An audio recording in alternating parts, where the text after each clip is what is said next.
Hello students, last class में अपन ने पढ़ा था विद्युत आवेश की उत्पत्ति और एक टॉपिक और पढ़ा था आवेश के प्रकार। आज अपन शुरुआत करते हैं आवेश उत्पत्ति का इलेक्ट्रॉनिक सिद्धांत। तो आइए अपन स्टार्ट करते हैं आवेश उत्पत्ति का इलेक्ट्रॉनिक आवेश उत्पत्ति का इलेक्ट्रॉनिक सिद्धांत। तो टॉपिक डाल लें आप, आवेश उत्पत्ति का इलेक्ट्रॉनिक सिद्धांत। आवेश उत्पत्ति का इलेक्ट्रॉनिक सिद्धांत। नोट्स अच्छे से सजाएं ताकि पढ़ने में भी मन लगे आपका। अच्छे से तैयार करें। सुने देखो, आवेश उत्पत्ति का इलेक्ट्रॉनिक सिद्धांत है। एक एक पॉइंट पे ध्यान देना है। देखो, हम जानते हैं कि किसी भी परमाणु का जो केंद्रीय भाग है वो क्या कहलाता है? नाभिक कहलाता है। किसी भी परमाणु का केंद्रीय भाग क्या कहलाता है? नाभिक कहलाता है। और इलेक्ट्रॉन नाभिक के चारों ओर विभिन्न त्रिज्याओं की वृत्ताकार कक्षाओं में चक्कर लगाते हैं। ठीक है, इस तरह से इलेक्ट्रॉन विभिन्न त्रिज्याओं की वृत्ताकार कक्षाओं में चक्कर लगाते रहते हैं। ठीक है, सामान्य अवस्था में प्रत्येक परमाणु में इलेक्ट्रॉन की संख्या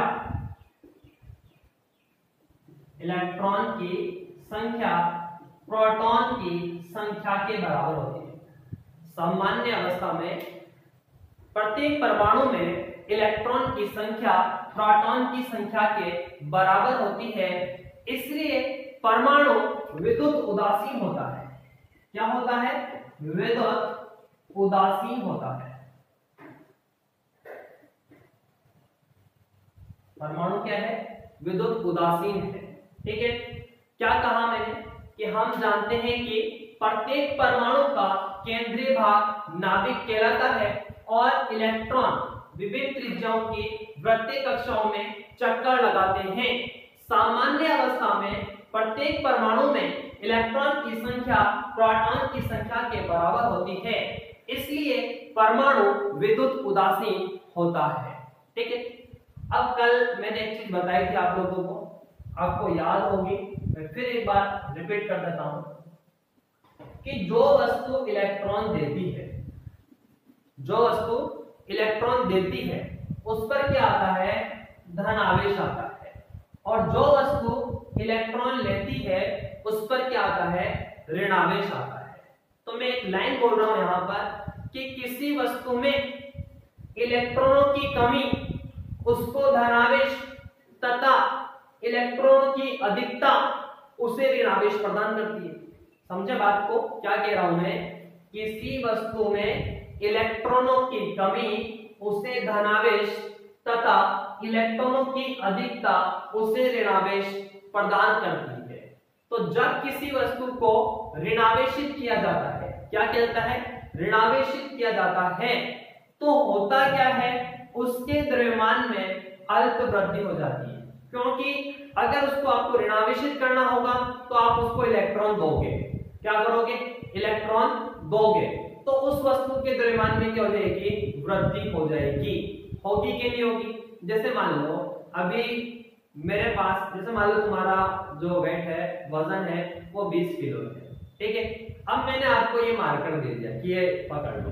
अब थोड़ा सा क्या हो जाएगा? आपका द्रव्यमान बढ़ जाएगा। द्रव्यमान में क्या होगा? परिवर्तन होगा। क्योंकि आप जानते हो इलेक्ट्रॉन का जो द्रव्यमान है वो कितना होता है? 9.1 × 10⁻³ किलोग्राम होता है।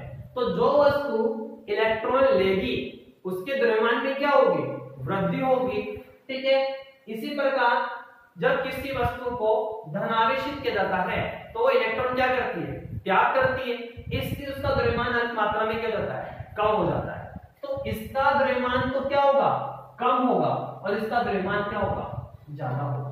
तो आपको पता लग जाएगा कि कि कौन सी वस्तु पे धनावेश आने वाला है और कौन सी वस्तु पर ऋणावेश आने वाला है, आप द्रव्यमान के आधार पर पता कर सकते हो। परंतु ध्यान दें कि द्रव्यमान में इतना परिवर्तन नहीं होगा, बहुत कम परिवर्तन होगा, क्योंकि इलेक्ट्रॉन का जो द्रव्यमान है वो बहुत कम है, 9.1 × 10⁻³ किलोग्राम है, बहुत कम है। अंतर आएगा बट ज्यादा नहीं आएगा।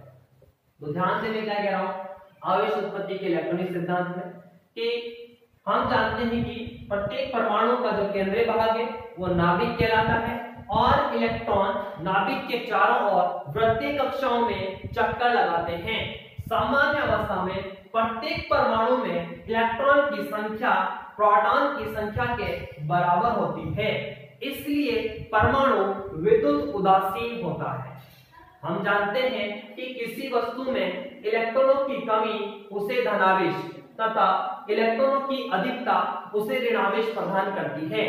तो जब किसी वस्तु को ऋणावेशित किया जाता है तो वह इलेक्ट्रॉन ग्रहण करती है, इससे उसका द्रव्यमान अल्प मात्रा में बढ़ जाता है। परंतु जब किसी वस्तु को धनावेशित किया जाता है तो वह इलेक्ट्रॉन त्याग करती है। क्या करती है? त्याग करती है, इसलिए उसका द्रव्यमान अल्प मात्रा में कम हो जाता है। ठीक है, इसको अपन एक डायग्राम से और समझते हैं। इसको अपन एक डायग्राम बना के समझते हैं। देखो, एक डायग्राम बना था, उससे और क्लियर करता हूं मैं।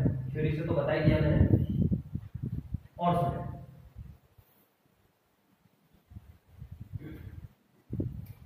देखें, ये एक वस्तु है, कैसी भी हो सकती है।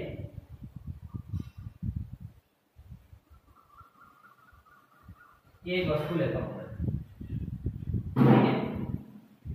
ये जो वस्तु है ये कैसी उदासीन है, कैसी वस्तु है ये? उदासीन वस्तु है ये, ठीक है। अब इसका जो द्रव्यमान है वो मैं क्या मान लेता हूं? m है। क्या है इसका द्रव्यमान? m है। बच्चों ध्यान देना, अगर ये उदासीन है तो इसमें इलेक्ट्रॉन और प्रोटॉन की संख्या क्या है? बराबर है, स्वाभाविक सी बात है, अभी बताया मैंने। तो यहां पर देखें, इलेक्ट्रॉन की जो संख्या है वह प्रोटॉन की संख्या के क्या है? बराबर है। इलेक्ट्रॉन की संख्या प्रोटॉन की संख्या के बराबर है, उदासीन वस्तु है। आप इसको अनावेशित भी कह सकते हो। क्या कह सकते हो? अनावेशित, ठीक है, जिसका द्रव्यमान आप क्या लेकर चल रहे हो? m लेकर चल रहे हो। अब आपको क्या करना है? किसी वस्तु को धनावेशित करना है। क्या करना है? धनावेशित करना है।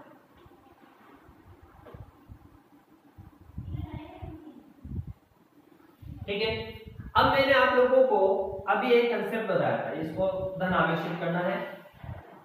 इस वस्तु का द्रव्यमान आप मान लो m' मान लो।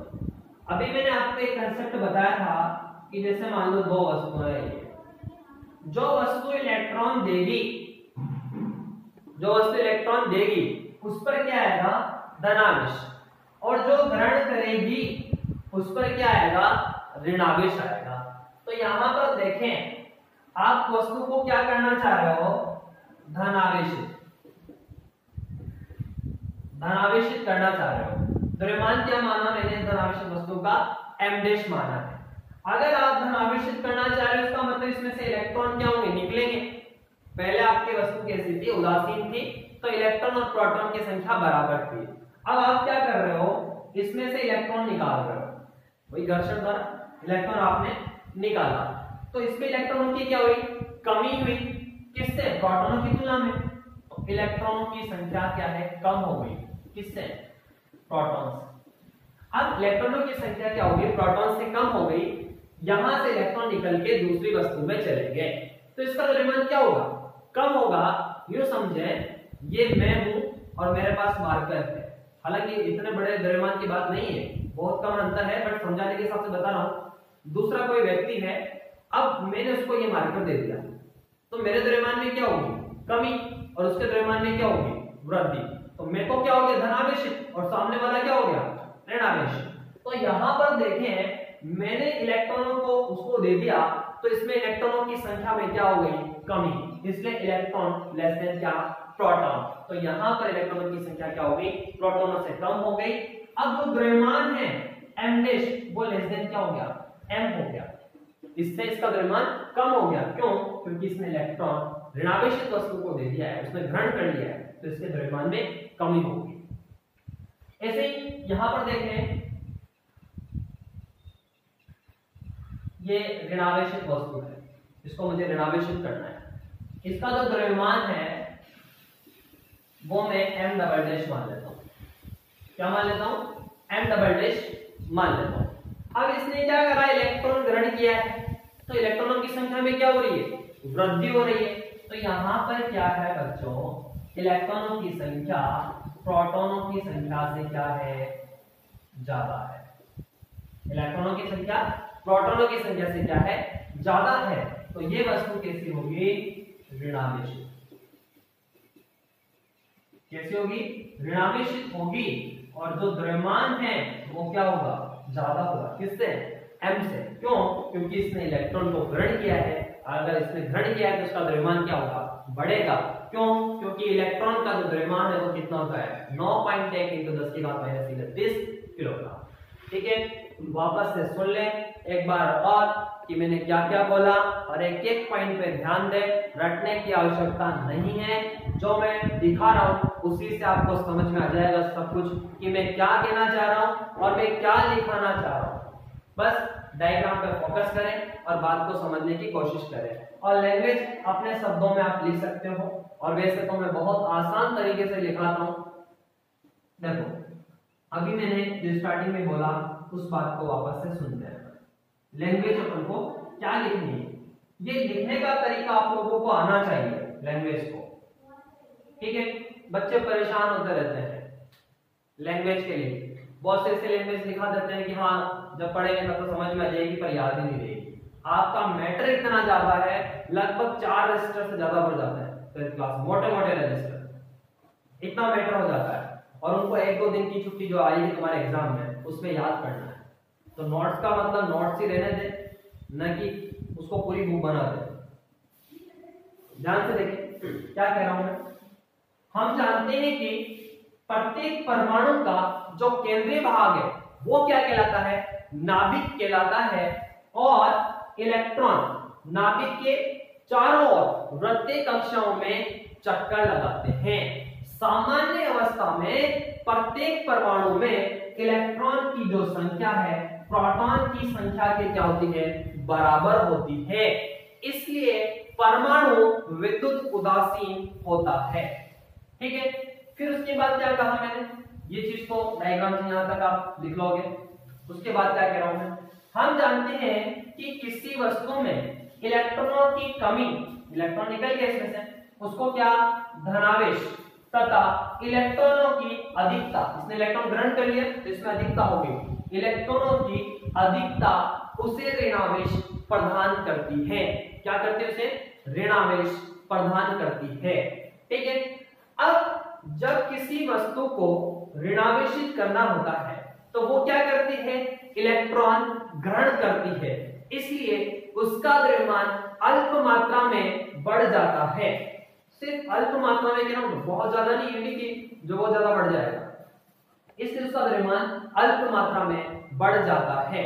इसी प्रकार जब किसी वस्तु को धनावेशित किया जाता है तो वो क्या करती है, इलेक्ट्रॉन का त्याग करती है, इसलिए उसका द्रव्यमान अल्प मात्रा में कम हो जाता है। ठीक है, अल्प मात्रा में द्रव्यमान कम हो गया। इस प्रकार वस्तु के आवेशित होने पर उसके द्रव्यमान में जो परिवर्तन है डेल m बराबर वो कितना होता है, n × nt होता है। तो ये बातें लिखते हैं अपन और एक एक पॉइंट नोट करते हुए चलते हैं। ठीक है, टॉपिक डाल लें आवेश उत्पत्ति का इलेक्ट्रॉनिक सिद्धांत। आवेश उत्पत्ति का इलेक्ट्रॉनिक सिद्धांत। आवेश उत्पत्ति का इलेक्ट्रॉनिक सिद्धांत। इसमें लिखेंगे एक एक बात। हम जानते हैं कि प्रत्येक परमाणु का केंद्रीय भाग, हम जानते हैं कि प्रत्येक परमाणु का केंद्रीय भाग नाभिक कहलाता है। हम जानते हैं कि प्रत्येक परमाणु का केंद्रीय भाग नाभिक कहलाता है। नाभिक कहलाता है। और इलेक्ट्रॉन नाभिक के चारों ओर, और इलेक्ट्रॉन नाभिक के चारों ओर वृत्तीय कक्षाओं में, और इलेक्ट्रॉन नाभिक के चारों ओर वृत्तीय कक्षाओं में चक्कर लगाते हैं। वृत्तीय कक्षाओं में चक्कर लगाते हैं। सामान्य अवस्था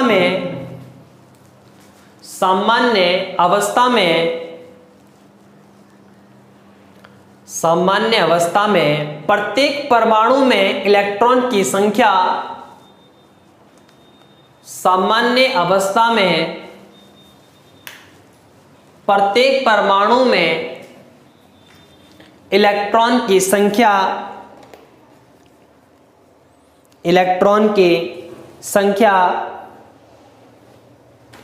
नाभिक में उपस्थित प्रोटॉन की संख्या के बराबर होती है।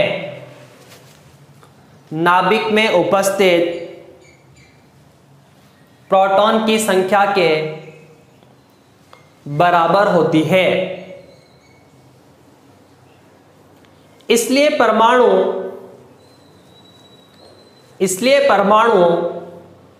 विद्युत उदासीन होता है।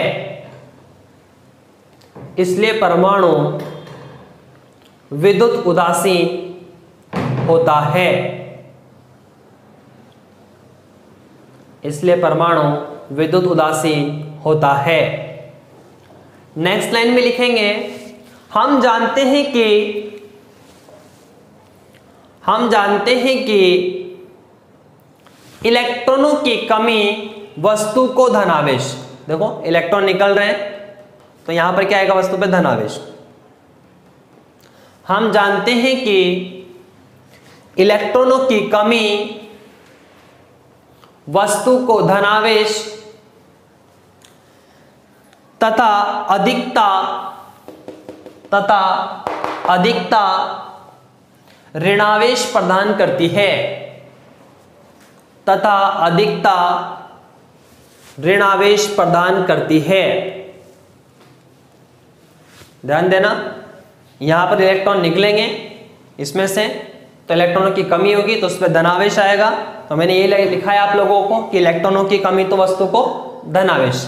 फिर इसमें से ये इलेक्ट्रॉन ग्रहण करेगा तो इलेक्ट्रॉनों की संख्या में क्या होगी, वृद्धि होगी। तो अधिकता मतलब इलेक्ट्रॉनों की अधिकता क्या प्रदर्शित करेगी या क्या प्रदान करेगी, ऋणावेशित प्रदान करेगी। तो लाइन ये लिखी हुई है कि हम जानते हैं कि इलेक्ट्रॉनों की कमी वस्तु को धनावेश तथा अधिकता ऋणावेश प्रदान करती है। आगे लिखेंगे, जब किसी वस्तु को ऋणावेशित किया जाता है, जब किसी वस्तु को ऋणावेशित किया जाता है तो वह इलेक्ट्रॉन ग्रहण करती है। तो वह इलेक्ट्रॉन ग्रहण करती है। जब किसी वस्तु को ऋणावेशित किया जाता है तो वह इलेक्ट्रॉन ग्रहण करती है। इसलिए उसका द्रव्यमान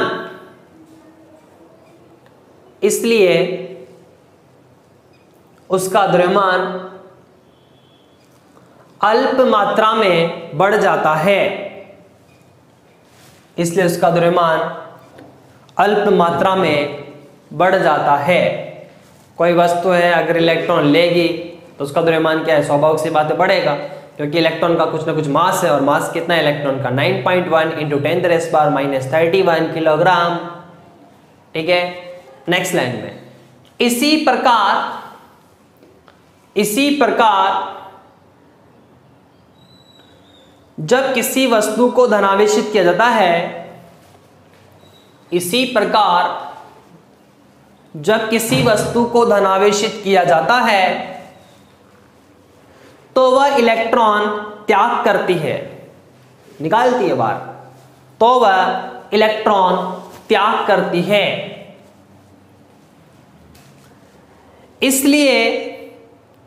इसलिए इसका द्रव्यमान अल्प मात्रा में कम हो जाता है, इसलिए इसका द्रव्यमान अल्प मात्रा में कम हो जाता है, अल्प मात्रा में कम हो जाता है। नेक्स्ट लाइन में, वस्तु के आवेशित होने पर, नेक्स्ट लाइन लिखेंगे, वस्तु के आवेशित होने पर उसके द्रव्यमान में परिवर्तन, उसके द्रव्यमान में परिवर्तन डेल m बराबर n into M E, del m बराबर n इंटू एम ई, जहां n ये क्या है, स्थानांतरित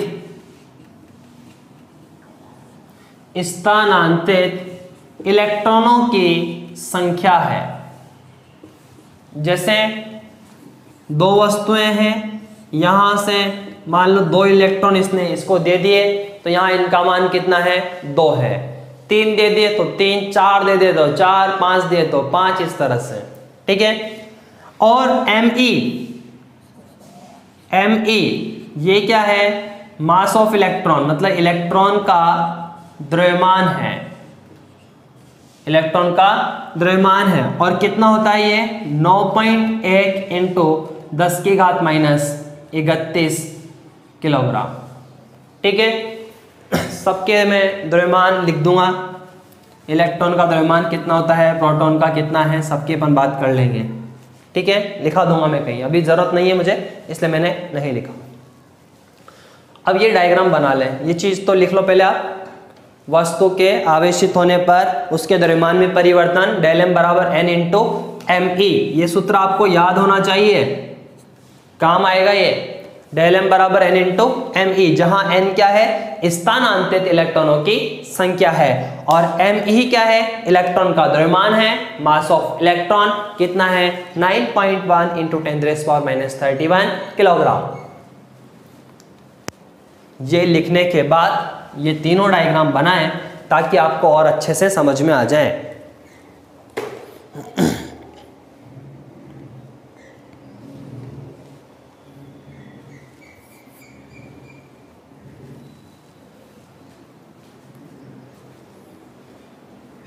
कंप्लीट करें इन्हें।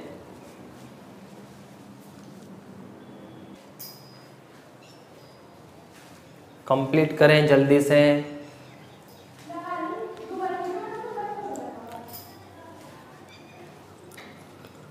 हो गया?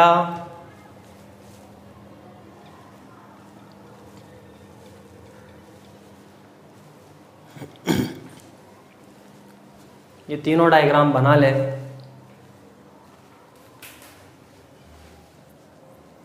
ठीक है, इसके बाद मैं 2 क्वेश्चन पूछता हूं आप लोगों से।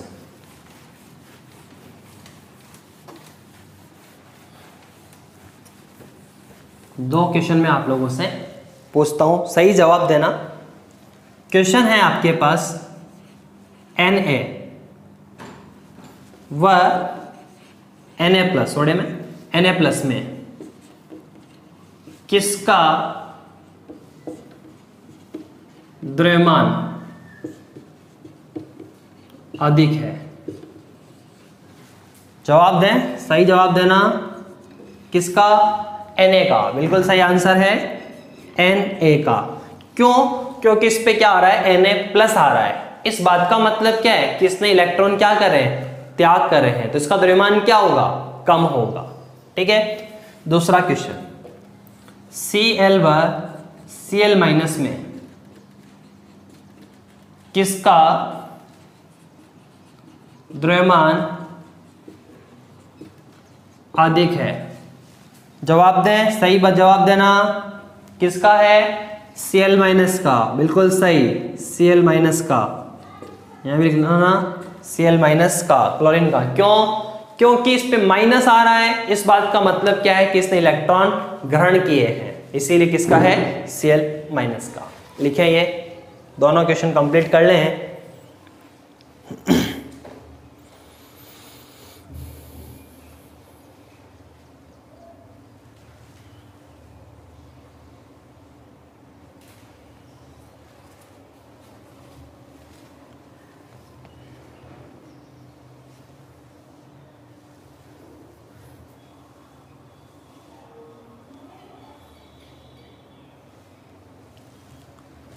हो गया?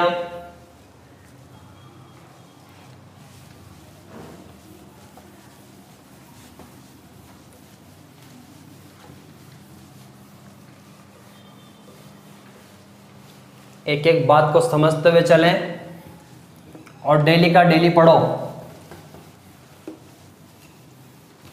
सारे क्वेश्चंस वगैरह सब कंप्लीट करवा दूंगा मैं यहीं पर, आप टेंशन ना लें, सब कुछ एवरीथिंग।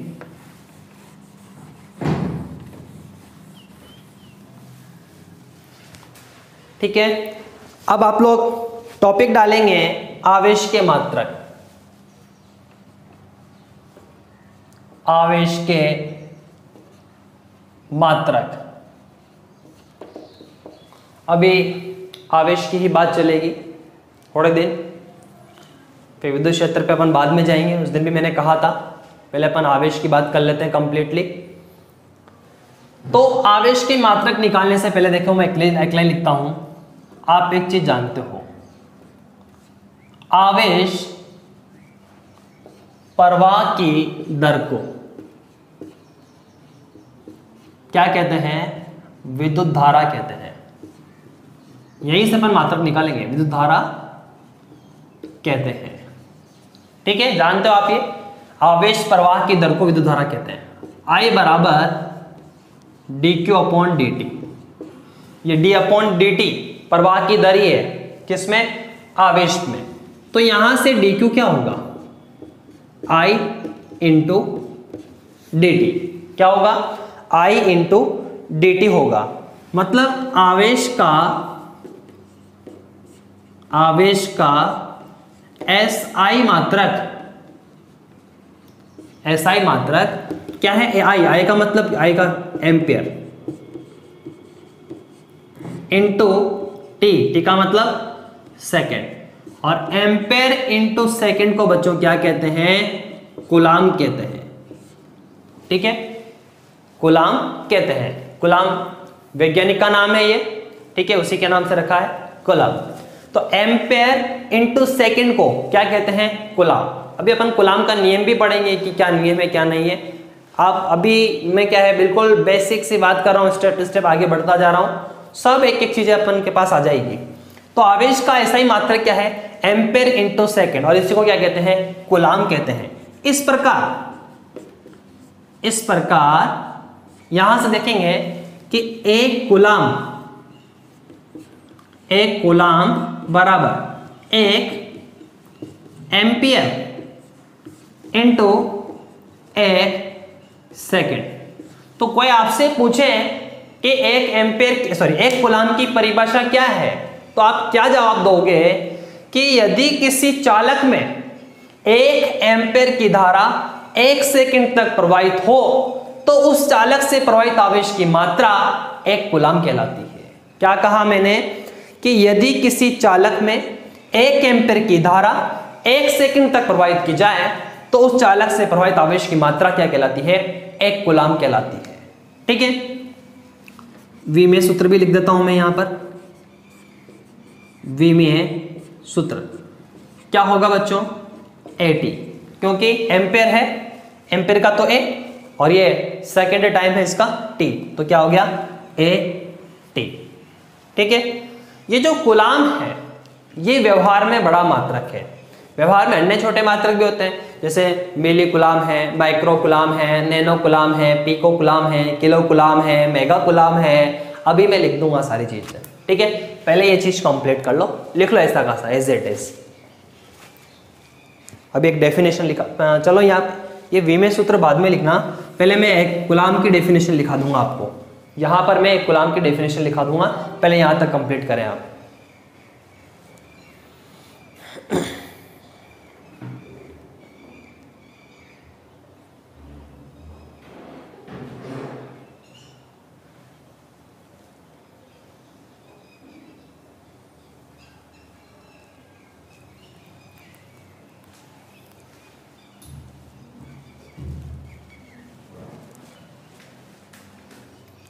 ठीक है, हो गया।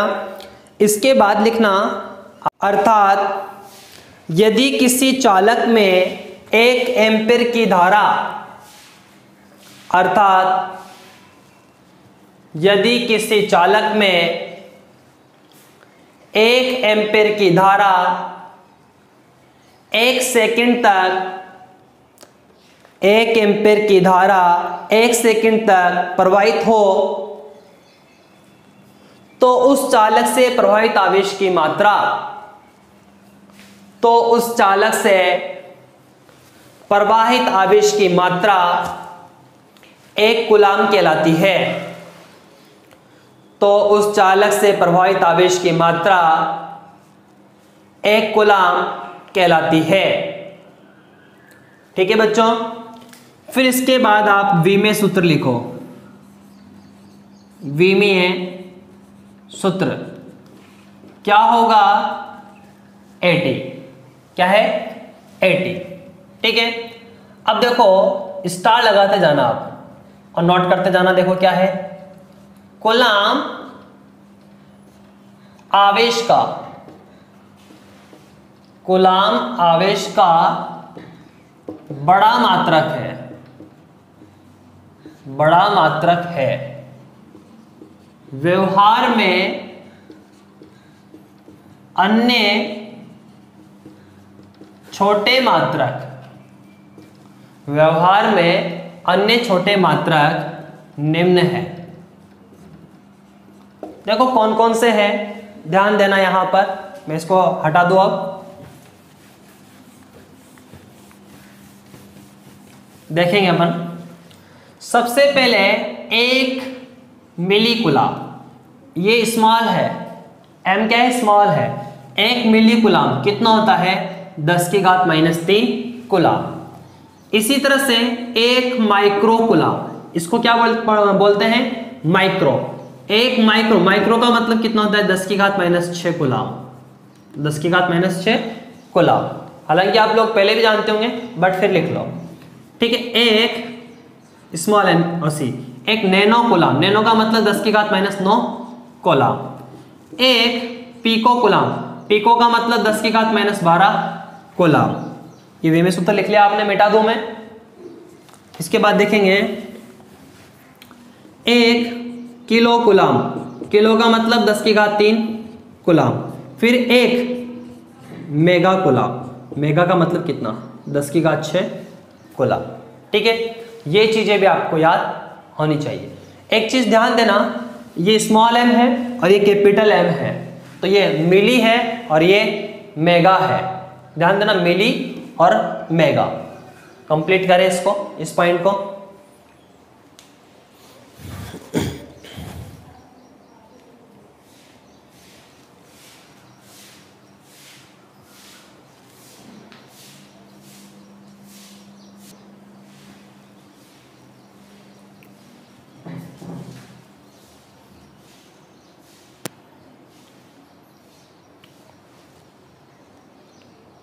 हो गया। इसके बाद नेक्स्ट पॉइंट, नेक्स्ट स्टार लगाते हैं अपन वापस।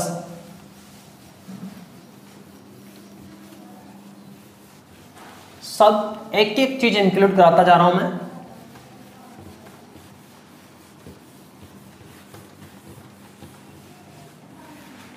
देखो नेक्स्ट पॉइंट क्या है स्टार, सीजीएस पद्धति में, किसमें, सीजीएस पद्धति में आवेश का मात्रक, क्या, स्टेट कूलम्ब, STAT, स्टेट नहीं STAT, स्टेट वो अलग है, ये सिर्फ STAT है, state coulomb, LOMB, state coulomb या फ्रैंकलिन, क्या, फ्रैंकलिन या स्थिर विद्युत मात्रक, स्थिर विद्युत मात्रक, इसको इंग्लिश में बोलते हैं इलेक्ट्रोस्टैटिक यूनिट, इलेक्ट्रोस्टैटिक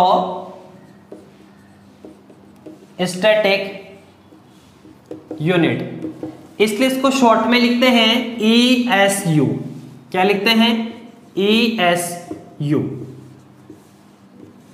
कहलाता है। देखो ध्यान से पढ़े, क्या लिखा है मैंने, सीजीएस पद्धति में, किसमें, सीजीएस पद्धति में आवेश का मात्रक, क्या, state coulomb, STAT COULOMB, state coulomb या फ्रैंकलिन, क्या, फ्रैंकलिन या स्थिर विद्युत मात्रक इलेक्ट्रोस्टैटिक यूनिट ESU कहलाता है। आपको याद होने चाहिए ये सारी चीजें, ठीक है। और एक कूलम्ब बराबर 3 × 10⁹ क्या, स्टेट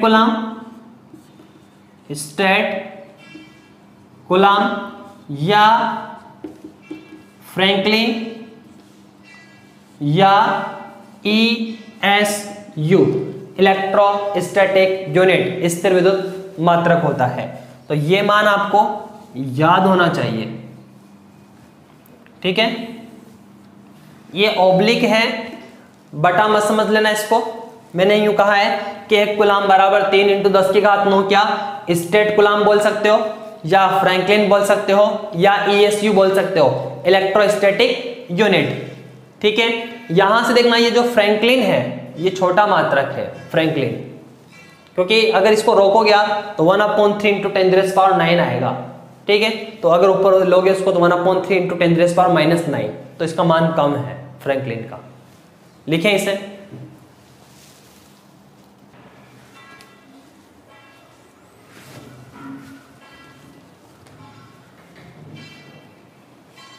एक एक पॉइंट लिखते जाएं।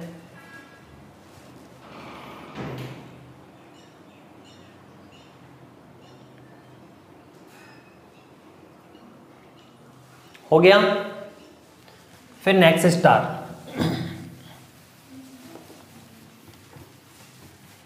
ये सारे पॉइंट इंपॉर्टेंट है, आपको याद होने चाहिए मान भी।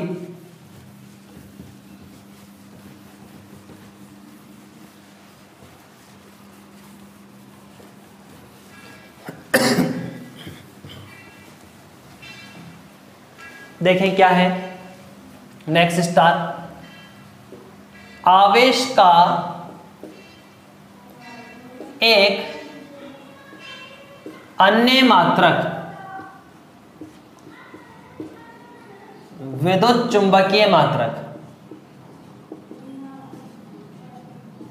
विद्युत चुंबकीय मात्रक, इसको इंग्लिश में बोलते हैं इलेक्ट्रोमैग्नेटिक यूनिट,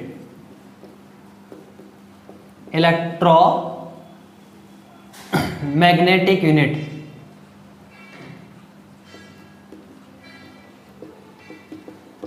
शॉर्ट में लिखते हैं इसको EMU, इलेक्ट्रोमैग्नेटिक यूनिट। क्या है ये, एब कूलम्ब, इसको ऐसे लिखते हैं AB और COULOMB, बे एब गुलाम या परम गुलाम है। क्या है? एब गुलाम या परम गुलाम है। और एक गुलाम बराबर कितना होता है? 1/10 क्या? एब गुलाम या परम गुलाम। ठीक है। अगर मैं आपसे पूछूं कि एक परम गुलाम कितना होता है तो 10 को इधर इंटू कर दो। अगर मैं आपसे पूछूं कि एक परम गुलाम बराबर कितना? 10 गुलाम। ठीक है। और एक लास्ट स्टार है कि आवेश का जो सबसे बड़ा मात्रक है वो क्या होता है? फैराडे होता है। आवेश का सबसे बड़ा मात्रक क्या होता है? फैराडे। फैराडे और फेरड में अंतर है। फेरड धारिता का है, फैराडे किसका है? इसका अपने आवेश का है। तो मैं लिखा दूंगा हालांकि वहां पर भी। तो आवेश का सबसे बड़ा मात्रक क्या है? फैराडे है। फैराडे आवेश का सबसे बड़ा मात्रक फैराडे। वह सबसे छोटा मात्रक कौन सा है? फ्रैंकलिन है। अभी बताया भी था मैंने, फ्रैंकलिन है। और एक फैराडे बराबर कितना होता है? 96,500 कूलम। आपको यही याद रखना है, फालतू भर में इतना हो। एक फैराडे बराबर कितना? 96,500 कूलम होता है। ठीक है, तो नोट करें इनको। ये आवेश के सारे मात्रक हो गए।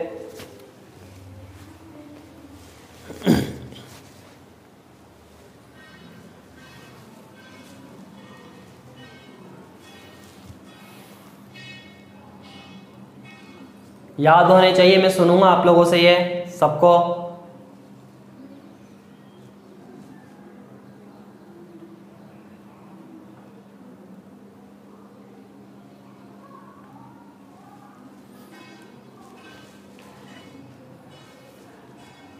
वापस से सुन ले एक बार, मैं रिपीट कर देता हूं। आवेश के मात्रक में मैंने आपको क्या पढ़ाया? देखो, सबसे पहले मैंने लिखा कि आवेश प्रवाह की दर को क्या कहते हैं अपन? विद्युत धारा कहते हैं। आवेश प्रवाह की दर को क्या कहते हैं अपन? विद्युत धारा कहते हैं। तो आपने लिखा I बराबर dq/dt। तो dq बराबर कितना हुआ? I × dt। इस प्रकार आवेश का एसआई मात्रक क्या होगा? Ampere × second. और इस एम्पेयर × सेकेंड को क्या कहते हैं बच्चों? कूलम। ये कूलम वैज्ञानिक है, उसके नाम पे रखा है कूलम। ठीक है। इसके बाद बात आती है कि एक कूलम होता क्या है। अगर आपसे पूछे एक कूलम की डेफिनेशन क्या है तो आप क्या जवाब दोगे? तो देखो सुनो, एक कूलम बराबर क्या? 1 एम्पेयर × 1 सेकेंड। अर्थात यदि किसी चालक में 1 एम्पेयर की धारा 1 सेकेंड तक प्रवाहित हो तो उस चालक से प्रवाहित आवेश की मात्रा एक कूलम कहलाती है। क्या कहलाती है? एक कूलम कहलाती है। ठीक है बच्चों। इसके बाद मैंने क्या लिखा कि जो कूलम है आवेश का बड़ा मात्रक है। व्यवहार में कुछ अन्य छोटे मात्रक भी होते हैं, जैसे मैंने बात की कि 1 मिली कूलम बराबर कितना? 10⁻³ कूलम। इसके बाद मैंने लिखा एक माइक्रो कूलम बराबर 10⁻⁻6 कूलम। उसके बाद मैंने लिखा एक नैनो कूलम बराबर 10⁻⁹ कूलम। इसके बाद पीको 10⁻⁻12 कूलम। इसके बाद किलो 10⁻³ कूलम। इसके बाद मेगा 10⁻⁻ कितना? मेगा का मतलब 6 कूलम। यहां तक बात हो गई। फिर मैंने क्या कहा बच्चों कि सीजीएस पद्धति में आवेश का मात्रक स्टेट कूलम, क्या? स्टेट कूलम या फ्रैंकलिन या स्थिर विद्युत मात्रक, जिसको इंग्लिश में बोलते हैं इलेक्ट्रोस्टैटिक यूनिट, आप शॉर्ट में बोले तो ESU कहलाता है। ठीक है। और एक कूलम बराबर 3 × 10⁹ क्या? स्टेट कूलम या फ्रैंकलिन या स्थिर विद्युत मात्रक, that means electrostatic unit, short में ESU आप बोल दो। फिर इसके बाद कहा मैंने कि आवेश का एक अन्य मात्रक विद्युत चुंबक के मात्रक इलेक्ट्रोमैग्नेटिक यूनिट EMU क्या है? एब कूलाम या परम कूलाम है। और एक कूलाम बराबर कितना? 1/10 एक कूलाम या परम कूलाम। ठीक है, तो यहां से अगर आपसे पूछे कि एक परम कूलाम कितना होता है तो 10 कूलाम। इसके बाद मैंने क्या कहा कि आवेश का सबसे बड़ा मात्रक क्या होता है? फैराडे होता है। क्या होता है? फैराडे। और सबसे छोटा मात्रक क्या होता है? फ्रैंकलिन होता है। सबसे छोटा मात्रक कौन सा है? फ्रैंकलिन है। और एक फैराडे बराबर कितना होता है? 96,500 कूलाम। ठीक है, फैराडे और फेराड में अंतर है। फेराड धारिता का मात्रक है और फैराडे किसका है? आवेश का। कंप्लीट करें इसको। ओके स्टूडेंट, आज के लिए इतना ही, बाकी अपन कल पढ़ेंगे। Okay, good bye.